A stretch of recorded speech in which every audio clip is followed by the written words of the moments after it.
کہتے ہیں اگر کسی مقتدی کو اتحیات تشہد پڑھنا نہیں آتا ہے اور وہ امام صاحب کے ساتھ نماز پڑھ لے تو کیا اس کی نماز ہو جائے گی کہ نہیں ہو جائے گی؟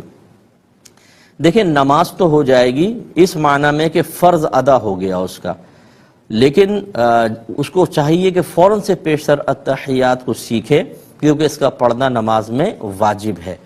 تو اب یہ اتنی دیر بیٹھا رہے گا امام کے پیچھے خاموش، تو فرض تو ادا ہو گیا کہ اتنی دیر بیٹھنا فرض بھی تھا، پڑھنا واجب تھا، پڑھ نہیں سکا، تو ترک واجب بار بار امام کے پیچھے ہو رہا ہے، یہ صحیح نہیں ہے۔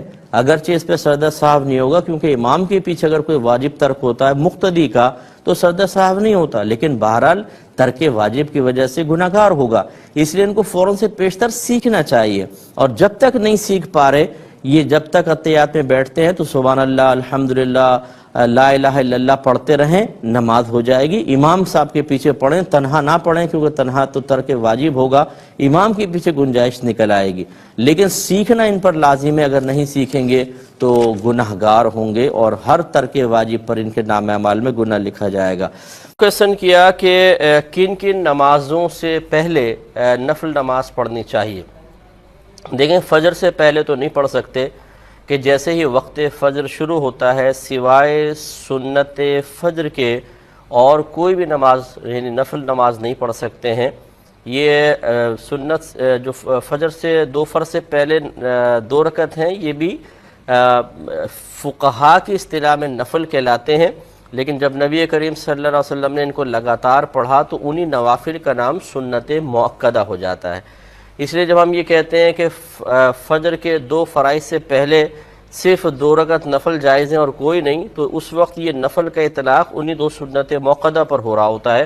یہ طرح ذہن میں رکھیں۔ تو بہرحال یوں کہہ لیں کہ فجر کا وقت شروع ہو تو فرائض سے پہلے صرف 2 رکعت سنت فجر پڑھ سکتے ہیں، اور کوئی نماز نہیں پڑھ سکتے ہیں، نفل نماز وغیرہ۔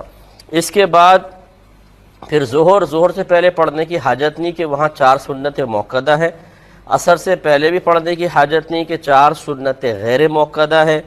پھر مغرب کا ہم نے آپ کو بتا ہی دیا کہ اذان کے بعد اقامت سے پہلے اگر وقت موجود ہے، جیسے حرم کے اندر آپ دیکھیں کہ اذان ہو جاتی ہے، پھر تھوڑا سا وقفہ دیا جاتا ہے، اس کے بعد اقامت ہوتی ہے۔ اور وجہ یہ ہے کہ وہاں جو ہے اکثر جو ہے وہ حنابلہ ہیں، اور وہ اسی حضرت امام احمد بن حنبل رضی اللہ تعالی عنہ کے فقہ کو فالو کرتے ہیں، اگرچہ وہ اپنے آپ کو حنبلی کہتے نہیں ہیں، لیکن یہ فقہ حنبلی کے مطابق وہ 2 رکعت نفل پڑھتے ہیں، اس کے بعد پھر اقامت ہوتی ہے۔ پھر ہمارے لیکن پاکستان وغیرہ میں چونکہ یہ رواج نہیں ہے، فوراً اذان کے بعد اقامت شروع ہو جاتی ہے، تو جب اتنا کلوز ہو تو پھر مرد حضرات مسجد وغیرہ میں بھی ایسی نماز نہ پڑھیں، کیونکہ یہاں اس نفل نماز کا عرف نہیں ہے۔ جب آپ پڑھیں گے تو لوگ عجیب و غریب نگاہوں سے آپ کو دیکھیں گے اور بدگمانی پیدا ہوگی۔ گھروں میں اگر بہن پڑھنا چاہیں جن کو یہ مسئلہ معلوم ہے تو وہ پڑھ لیں، کوئی حرج بھی نہیں ہے۔ اور عشاء سے پہلے بھی نوافل پڑھنے کی حاجت نہیں کہ 4 سنت غیر مؤکدہ وہاں بھی موجود ہے۔ تو معلوم ہوا کہ کسی بھی نماز سے پہلے آپ نوافل وغیرہ کا اہتمام نہ کریں، صرف مغرب سے پہلے اگر پڑھنا چاہیں تو 2 رکعت خفیف سی آپ پڑھ سکتی ہیں۔ ایک کہتی ہیں دوران عدت کیا خاندان کے بزرگوں کے سامنے آنا جائز ہے؟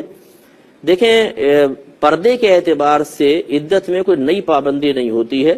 جن سے عدت کے سے پہلے جن کے سامنے آنا شرعاً جائز، عدت کے دوران بھی ان کے سامنے آنا جائز، اور جن سے پہلے پردہ واجب تھا عدت میں بھی واجب ہے۔ مثلا ساس اور داماد ہے، پردہ ان پہ نہیں ہے، تو چاہے عدت ہو چاہے غیر عدت آمنے سامنے آ سکتے ہیں۔ ایسے خاندان کے بزرگوں کا آپ حساب کتاب کر سکتی ہیں۔ ایک ہی کہتی ہیں کہ بعد وفات لوگ کہتے ہیں کہ جب نکاح ختم ہو جاتا ہے تو کیا بیوی اپنے شوہر کو دیکھ سکتی ہے؟ جی ہاں بالکل دیکھ سکتی ہے، شوہر بھی اپنی بیوی کو دیکھ سکتا ہے۔ نکاح تو ختم ہوتا ہے لیکن بعض احکام کے اعتبار سے بیوی چونکہ دوران عدت اپنے شوہر کے نکاح میں رہتی ہے، یہی وجہ ہے کہ وہ کہیں اور نکاح نہیں کر سکتی، بلکہ نکاح کا صراحتاً پیغام بھی اس کو دینا گناہ ہوتا ہے، تو وہ دیکھ بھی سکتی ہے، شوہر کو غسل بھی دے سکتی ہے۔ یہاں تک ہے بیوی شوہر کو غسل دے سکتی ہے، شوہر بیوی کو نہیں، لیکن بیوی شوہر کو غسل دے سکتی ہے، لہٰذا یہ دیکھنا شرعاً بالکل درست ہے۔ جو اس کو منع کر رہے ہیں، دیکھنے کو بھی منع کر رہے ہیں، وہ اصل میں شریعت کے معاملے میں ناواقف اور معذرت کے ساتھ لفظ کہہ رہا ہوں کہ جاہل ہیں، اور ان کا منع کرنا گناہ کبیرہ ہے، کیونکہ وہ یہ کہہ رہے ہیں کہ اللہ تعالیٰ اس کے رسول نے منع کیا۔ مسئلہ بتانے کا مطلب یہ ہوتا ہے، توبہ کرنی چاہیے۔